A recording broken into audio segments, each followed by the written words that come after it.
وہ روح میں انوار خدا صبح وہ صادق، وہ حسن جسے دیکھ کر ہر آنکھ ہو عاشق، وہ سادگی انسان کی فطرت کے مطابق، ذری و افق نور سے لبریز وہ مشرق، وہ نغمہ داؤد پرندوں کی صدا میں، پیراہن یوسف کی وہ تاثیر ہوا میں۔ وہ روح میں انوار بہت سارے نور کو جمع ہو جانا، انوار خدا پروردگار کی نور، صبح و صادق یعنی جب صبح کا وقت ہوتا ہے تو خاصان خدا بندگان خدا اپنے پروردگار کی عبادت کے لیے عبادت گاہوں میں جاتے ہیں، عبادت گاہوں میں جا کے جب عبادت کرتے ہیں تو انوار خدا جو پروردگار کا نور ہے وہ ان کی روح میں داخل ہو جاتا ہے، یعنی ان کی روحوں کے پاکیزگی مل جاتی ہے، ان کی روحیں روحانی ہو جاتی ہیں، ان کی روحیں منور ہو جاتی ہیں۔ تو صبح کے وقت عبادت سے، صبح کا آغاز عبادت خدا کرنے سے روحوں کو پاکیزگی مل جاتی ہے۔ تو یہ بھی صبح کا ایک منظر ہے کہ روحیں پاکیزہ ہو جاتی ہیں۔ وہ حسن، وہ خوبصورتی جسے دیکھ کے ہر آنکھ کو عاشق، اور اس کے بعد صبح کے وقت آپ دیکھیں وہ حسن پھیلا ہوا ہے کہ جو آنکھ بھی اس کو دیکھے تو وہ اس پہ عاشق ہو جائے۔ وہ سادگی دیکھیں، ہر آنکھ یعنی ہر آنکھ مطلب دیکھیں کچھ آنکھیں ایسی ہوتی ہیں کچھ آنکھیں ہر انسان کی مختلف آنکھیں مختلف ٹیسٹ ہے، تو ہر آنکھیں اپنے ایک اسپیسیفک ٹیسٹ دیکھ کے عاشق ہوتی ہیں، لیکن صبح کا منظر ہے کہ ہر آنکھ جو آنکھ بھی اس کو دیکھے گی اس منظر پہ عاشق ہو جائے گی۔ وہ سادگی انسان کی فطرت کے مطابق، دیکھیں ہماری جو لائف ہے وہ کس طرح جا رہی ہے، ایک فطرت سے ہٹ کے ہماری زندگی جو ہے آہستہ آہستہ فطرت سے ہٹ کے ہوتی جا رہی ہے۔ تو صبح کا وقت وہ ہوتا ہے جو ہماری زندگی بھی سادہ ہوتی ہے، اور ہماری انسان کی جو زندگی ہے وہ اس وقت فطرت کے مطابق، فطرت کے بہت زیادہ نزدیک ہوتی ہے کہ مصنوعی پن اس وقت ہماری زندگی میں بہت کم ہوتا ہے۔ ذری و افق، ذری مطلب سنہرا ہو جانا، اور افق، ذری کا مطلب سنہرا، افق کا مطلب ہے کہ آسمان کا کنارہ۔ آپ اپنے گھر کی چھت پہ کھڑے ہو جائیں، آپ آسمان کو دیکھیں تو ایک طرف آپ کو آسمان اور زمین ملتے ہوئے نظر آئیں گے، اس کنارے کو کیا کہتے ہیں؟ افق کہتے ہیں۔ وہ ذری و افق نور سے لبریز، نور مطلب روشنی سے لبریز بھرا ہوا، وہ مشرق یعنی مشرق سے سورج نکل رہا ہے، ابھی سورج نکلا نہیں ہے تو آپ مشرق کی طرف دیکھیں تو وہاں آسمان کا جو کنارہ ہے وہ صرف ہوا ہے، اور وہ سورج جو ہے مشرق سے نکل رہا ہے، وہ مشرق کی طرف، آسمان میں مشرق کی طرف نور سے لبریز، نور بہت زیادہ ہے، اور سمتوں کے مقابلے میں مشرق کی طرف نور جو ہے وہ بہت زیادہ ہے۔ وہ نغمہ داؤد پر، نغمہ داؤد حضرت داؤد علیہ السلام کا حضرت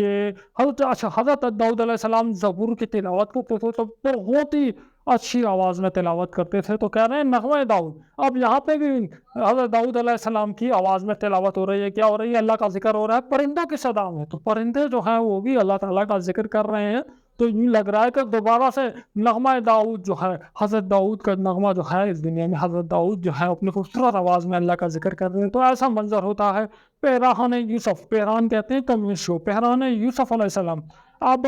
یوسف علیہ السلام دیکھیں، آپ کو اگر ہسٹری پتا ہو تو اس میں یہ ہوا تھا جب حضرت یوسف علیہ السلام کے بھائی ان کے پاس آئے تھے تو انہوں نے اپنا کرتا اپنے بھائیوں کو دیا تھا کہ یہ لے جاؤ میرے والد کو دکھاؤ۔ جب وہ بھائی حضرت یعقوب علیہ السلام کے پاس آئے تو اس پہران میں اتنی کیا تھی، اس قمیص میں اتنی تاثیر تھی کہ حضرت یعقوب نے کہا کہ مجھے میرے یوسف کی خوشبو آ رہی ہے، اور انہوں نے وہ قمیص آنکھوں سے لگائی تو ان کی آنکھوں کا نور لٹایا تھا، تو پہران یوسف کی وہ تاثیر ہوا میں، تو ہوا میں اس وقت وہی حضرت یوسف علیہ السلام کی قمیص کی تاثیر ہوا میں آئی ہوئی ہے کہ ہمیں ہوا میں جو ہے وہ ہوا جو ہے ہمارے سارے غم، ہمارے ساری پریشانیاں جو ہیں وہ دور کر رہی ہیں، ہم بالکل فریش اور ریفریش ہو جاتے ہیں۔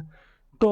اس بند کی ایک لکھنی تشریح آپ کو دکھاتے ہیں، اس کے بعد اگلے دو بند ہیں ان کی طرف جاتے ہیں۔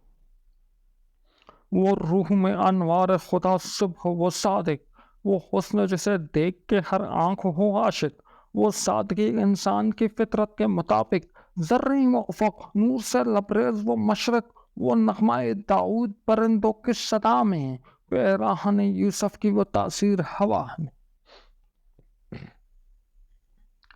اس فن میں جشملی آبادی فرماتے ہیں کہ جب صبح صادق طلوع ہوتی ہے اس وقت اللہ کے نیک بندے اٹھ کر عبادت کرتے ہیں تو انہیں اللہ کا قرب حاصل ہوتا ہے، جس سے ان کا باطن منور ہو جاتا ہے۔ شاعر مزید کہتے ہیں کہ صبح کے وقت ہر طرف ایسی خوبصورتی بکھری ہوئی ہوتی ہے کہ دیکھنے والی ہر آنکھ اسے دل و جان سے پسند کر کے اس پر فتح ہونے لگتی ہے۔ اس وقت انسان کی سوچ اور فکر میں فطرت کے عین مطابق سادگی ہوتی ہے۔ آگے شاعر کہتے ہیں کہ صبح کے وقت آسمان کے کنارے سنہری رنگ سے سجے ہوئے دکھائی دیتے ہیں، اور مشرق کی طرف جہاں سے سورج نکلتا ہے وہ نور اور روشنی سے بھری ہوئی ہوتی ہیں۔ اور جس طرح حضرت داؤد علیہ السلام اپنی خوبصورت آواز میں زبور کی تلاوت کرتے تھے، اسی طرح صبح کے وقت پرندے اپنی سریلی آواز میں اللہ کی حمد کے گیت گاتے ہیں، اور صبح کے وقت چلنے والی ٹھنڈی ہوا میں یوسف علیہ السلام کی قمیض جیسی تاثیر ہوتی ہے۔ یعنی جس طرح یوسف علیہ السلام کی قمیض سے حضرت یعقوب علیہ السلام کی آنکھوں کو ٹھنڈک ملی،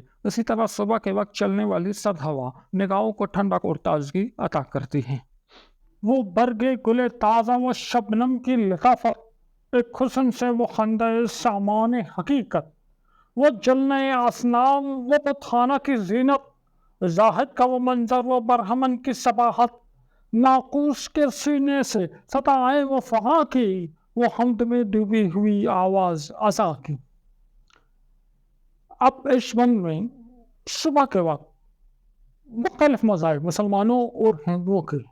عبادت گزاری کے مناظر کو صبح کے منظر کے ساتھ بیان کیا گیا ہے۔ شاعر کہہ رہے ہیں وہ برگ گل، برگ کہتے ہیں پتے کو، گل کہتے ہیں پھول کو، تازہ صبح کے وقت تازہ پھولوں کے وہ پتے جو ہیں وہ شبنم کی لطافت، لطافت مطلب نرمی۔ دیکھیں ایک پتا جو ہوتا ہے پھول کا وہ تھوڑا سا سخت ہوتا ہے، لیکن صبح کے وقت اس پہ شبنم پڑی ہوتی ہے۔ شاعر کہہ رہا ہے صبح کے وقت پھول کھلا ہوا ہے اور برگے گل تازہ، اور بالکل تازہ تازہ پتے ہیں پھول کے، اور ان پہ شبنم گری ہوئی ہے۔ شبنم گرنے کی وجہ سے وہ تھوڑے سے سافٹ، ان کی سافٹنس تھوڑی سی زیادہ ہو گئی ہے۔ ایک حسن سے وہ خندہ، خندہ مطلب مسکرانا، ہنسنا، سامان حقیقت، ٹھیک ہے، ایک حسن سے وہ خندہ۔ تو وہ منظر جو ہے اتنے خوبصورت لگ رہے ہیں، پھولوں کا کھلنا، پھولوں کا نرم ملائم پھول چاروں طرف کھلے ہوئے ہیں، وہ ایک سامان ہے حقیقت، ایک حسن سے وہ خندہ۔ آپ کو ایسا لگتا ہے کہ آپ کے چاروں طرف حسن کیا ہے، مسکرا رہا ہے۔ وہ جلوہ اسلام، اب یہ ذرا دیکھیں غور سے دیکھیں، اسلام کہتے ہیں بت کو، وہ جلوہ اسلام وہ بت خانہ کے زینت۔ تو ہندوؤں نے صبح صبح کے وقت کیا کیا ہوا ہے، اپنے بت خانے میں بتوں کو سجایا ہوا ہے۔ زاہد کا وہ منظر، زاہد عبادت گزار کو کہتے ہیں، وہ برہمن کی صباحت، صباحت کہتے ہیں ملائمیت، نرمی کو، خوبصورتی کو۔ تو زاہد کا وہ منظر، اب آپ زاہد کو دیکھو تو زاہد صبح صبح اٹھ کے نماز پڑھنے کے لیے، پروردگار کی عبادت کرنے کے لیے مسجد کی طرف جا رہا ہے، اور آپ برہمن کو دیکھو، ہندو برہمن کو دیکھو تو وہ بھی اپنی نرم ملائم آواز میں اپنے جو بتوں کی پوجا وغیرہ کر رہے ہیں، اپنے بھگوان کے بھجن گا رہے ہیں۔ ناقوس ایک باجے کو کہتے ہیں، جس طرح ہم اذان دیتے ہیں تو ہندو مندر میں بلانے کے لیے عیسائی گھنٹی بجاتے ہیں، تو ہندوؤں کے پاس ایک چھوٹا سا باجا سا ہوتا ہے، تو وہ اس میں باجا بجاتے ہیں، تو باجے سے ناقوس کے سینے سے صدائیں وہ فغاں مطلب فریاد کی، تو اس باجے میں سے آوازیں نکل رہی ہیں، فریاد ہو رہی ہے کہ لوگوں جاگو اور مندر میں آؤ، ٹھیک ہے۔ وہ حمد میں ڈوبی ہوئی، حمد میں ہم مطلب اللہ کی تعریف میں ڈوبی ہوئی آواز ادا کی۔ تو ایک طرف اس بت خانے سے لوگوں کو بلایا جا رہا ہے، اور بت خانے سے ناقوسوں سے آوازیں نکل رہی ہیں، اور دوسری طرف مساجد میں اللہ کی اذان جو ہیں، اللہ کی حمد بیان ہو رہی ہے، اذان کی آوازیں آ رہی ہیں، تو اذان کی آوازیں حمد میں ڈوبی ہوئی اذان کے ایک لفظ میں اللہ کی تعریف بیان ہو رہی ہے۔ تو اس شعر میں شاعر نے کیا کیا، اس بند میں پہلے شروع میں ایک پھولوں کی تعریف کی، اسی نظم میں تیسری مرتبہ پھولوں کی تعریف کی، پھولوں کے پتیوں کی تعریف کی، ان پہ شبنم کے گرنے کا ذکر کیا، اور اس کے بعد مسلمانوں اور ہندوؤں کا اپنے اپنے عبادت گاہوں میں جا کے عبادت کرنے کا ذکر کیا۔ آپ اس نظم کی اس کی تشریح دیکھ کے اس نظم کے آخری شعر کی طرف جا رہے ہیں۔ چینل سبسکرائب نہیں کیا تو جلدی سے سبسکرائب کریں۔ وہ برگ گل تازہ و شبنم کی لطافت، ایک حسن سے وہ خندہ سامان حقیقت، وہ جلمہ اسنام وہ بت خانہ کی زینت، زاہد کا وہ منظر وہ برہمن کی صباحت، ناقوس کے سینے سے ستائیں وہ فغاں کی، وہ حمد میں ڈوبی ہوئی آواز عزا کی۔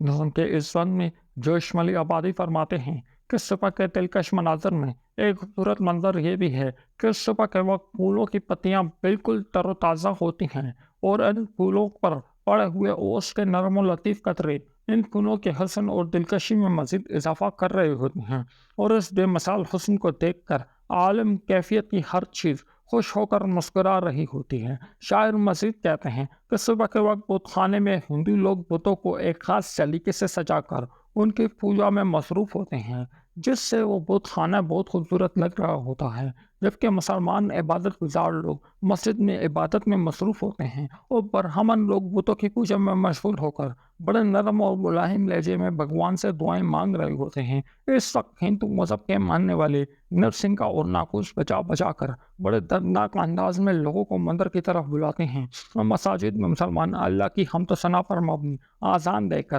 مسلمانوں کو نماز کی دعوت دیتے ہیں۔ آقا کا غلاموں سے ہے یہ قرب کا ہنگام، دل ہوتے ہیں سرشار فنا ہوتے ہیں عالام، چھا جاتی ہے رحمت تو برس پڑتے ہیں انعام، اس وقت کسی طرح مناسب نہیں آرام، رونے میں جو لذت ہے تو آنکھوں میں مزہ ہے، اے روح خود ہی چھوڑ کے نزدیک خدا ہے۔ نظم کے اس آخری شعر میں شاعر مختلف مذاہب کے یہ شعر پچھلے شعر سے کنیکٹڈ ہے۔ پچھلے شعر میں جہاں شاعر نے مسلمانوں اور ہندوؤں کا پروردگار کی عبادت کے لیے جانا صبح کے منظر میں بیان کیا تھا، اب اسی شعر میں آگے اس صبح کے وقت کی اہمیت بیان کی جا رہی ہے کہ کتنا اہم وقت ہے، اور پروردگار کی عبادت کر کے اپنے لیے معافی لینا اور اپنی دعاؤں کو قبولیت کرانا اپنے لیے انعام لینے کا بہترین وقت ہے۔ شاعر کہہ رہے ہیں آقا کا غلاموں، آقا مطلب پروردگار اور غلام مطلب ہم سے ہے یہ قرب مطلب قریب ہونا، ملاپ کرنا، ہنگام۔ تو یہ صبح کا وقت ہے جو مسجدوں میں یہ بت خانوں میں جو ہنگامہ ہو رہا ہے، یہ کیا وقت ہے؟ یہ صبح کا یہ قیمتی وقت ہے، اس وقت پروردگار اور اس کے غلاموں کے نزدیک آنے کا وقت ہے، آپس میں کمیونیکیشن کرنے کا وقت ہے۔ دل ہوتے ہیں سرشار مطلب خوش، تو اس وقت جب آپ صبح کے وقت اٹھ کے عبادت کرتے ہیں تو اس سے آپ کا دل خوش ہو جاتا ہے۔ فنا مطلب ختم ہو جاتے ہیں، آلام مطلب مصیبتیں، غم، پریشانیاں، یہ آپ کے ختم ہو جاتے ہیں۔ تو صبح صبح جب آپ عبادت کرتے ہیں تو آپ کا دل سرشار ہوتا ہے، آپ کو پازیٹیو انرجی آپ میں آ جاتی ہے، اور جتنے بھی آلام غم ہیں یہ آپ کے ختم ہو جاتے ہیں، چھا جاتی ہے رحمت۔ تو پروردگار کی رحمت جو ہے ہر طرف چھائی ہوتی ہے، تو برس پڑتے ہیں انعام، تو اس کے بعد دعائیں قبول ہو جاتی ہیں۔ پروردگار کی رحمت چھائی ہوئی ہے، آپ مانگ رہے ہیں، صبح صبح کا وقت ہے، سارا عالم سارا سوئے ہوئے ہیں، آپ اٹھ رہے ہیں، آپ پروردگار کے سامنے گر گرا کے رو کے اپنی حاجات طلب کر رہے ہیں، تو اس کی رحمت کو جوش آ جاتا ہے، اور وہ آپ پہ انعامات کی بارش جو ہے وہ کر دیتا ہے اس وقت کسی طرح۔ تو اس وقت کسی بھی طرح سے مناسب نہیں ہے آپ سوتے رہیں، آپ کو جاگنا ہوگا اور عبادت جو ہے وہ کرنی ہوگی، سو کے اس قیمتی وقت کو ضائع مت کریں۔ رونے میں جو لذت ہے، لذت مطلب مزہ، تو اس وقت رو کے اپنے گناہوں کی معافی مانگنا، اپنی حاجات مانگنا، اس میں جو مزہ ہے، اور آہوں میں لذت ہے، اور آہوں میں مزہ ہے، اور آہیں روتے روتے انسان کی جو آہیں سسیاں نکلتی ہیں، تو ان سسیوں میں، ان آہوں میں بھی بہت مزہ ہے، بہت لذت ہے۔ اے روح خود ہی چھوڑ، اپنی انا ہے، میری روح کی خود ہی ہے، انا ہے، ضد ہے، میں کیوں رہوں پروردگار کے آگے، میں کیوں ہاتھ پھیلاؤں؟ چھوڑو اس خودی کو، اس ضد کو چھوڑو، اپنی عقل ختم کرو کہ نزدیک خدا ہے پروردگار، اس وقت پروردگار نزدیک ہے۔ اپنی عقل، اے انسان، اپنی عقل، اپنی ضد، اپنی انا کو چھوڑو، آپ پروردگار کے سامنے سجدہ ریز ہو کے اس کے انعامات کی بارش میں شامل ہو جا۔ تو اس کے ساتھ ہی ہمارا لیکچر مکمل ہوا۔ اس آخری بند کی لکھی ہوئی تشریح آپ کو دکھا دیتے ہیں۔ ویڈیو پسند آئی ہے اس کو لائک کریں، دوستوں کے ساتھ شیئر کریں، ہمارے چینل کو سبسکرائب کریں۔ اگلی ویڈیو میں پھر انشاءاللہ اور اس نظم کی مشق کے ساتھ آپ کے خدمت میں حاضر ہوں گے، اور اگر آپ کے کمنٹس آ گئے کہ مزید حصہ نظم کی مزید نظمیں جو ہے وہ بھی کور کریں، تو اگر کمنٹس آ گئے ہیں تو انشاءاللہ مزید نظمیں بھی کور کر لیں گے۔ تو جانے سے پہلے اس کی لکھی ہوئی تشریح دیکھ لیجیے۔ آقا کا غلاموں سے ہے یہ قرب کا ہنگام، دل ہوتے ہیں سرشار فنا ہوتے ہیں عالم، چھا جاتی ہے رحمت تو برس پڑتے ہیں انعام، اس وقت کسی طرح مناسب نہیں آرام، رونے میں جو لذت ہے تو آنکھوں میں مزہ ہے، اے روح خود ہی چھوڑ کے نزدیک خدا ہے۔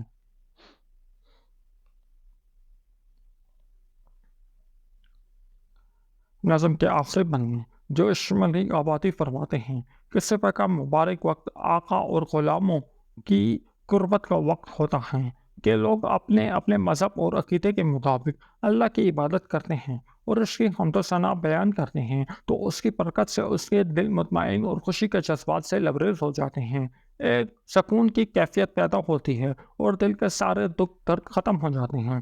صبح کے اس بابرکت وقت میں اللہ کی خاص رحمت اپنے بندوں پر سایہ کر لیتی ہے اور قدرت کی طرف سے انعام و اکرام کی بارش ہونے لگتی ہے۔ شاعر کہتے ہیں کہ اس وقت اللہ کی رحمت سے محروم رہنا اور غافل پڑے سوئے رہنا کسی طرح بھی مناسب نہیں ہے، لہٰذا اس وقت جاگ کر اپنے گناہوں پر گڑ گڑا کر رونا چاہیے اور توبہ استغفار میں مشغول ہونا چاہیے۔ اس مبارک وقت میں خدا کے سامنے رونے دھونے میں جو لطف اور سرور ہے وہ دنیا کی کسی اور چیز میں نہیں ہے۔ اس لیے ایک غافل انسان اپنے گھمنڈ اور غرور و تکبر چھوڑ کر اللہ کے حضور عاجزی سے سجدہ ریز ہو جاؤ۔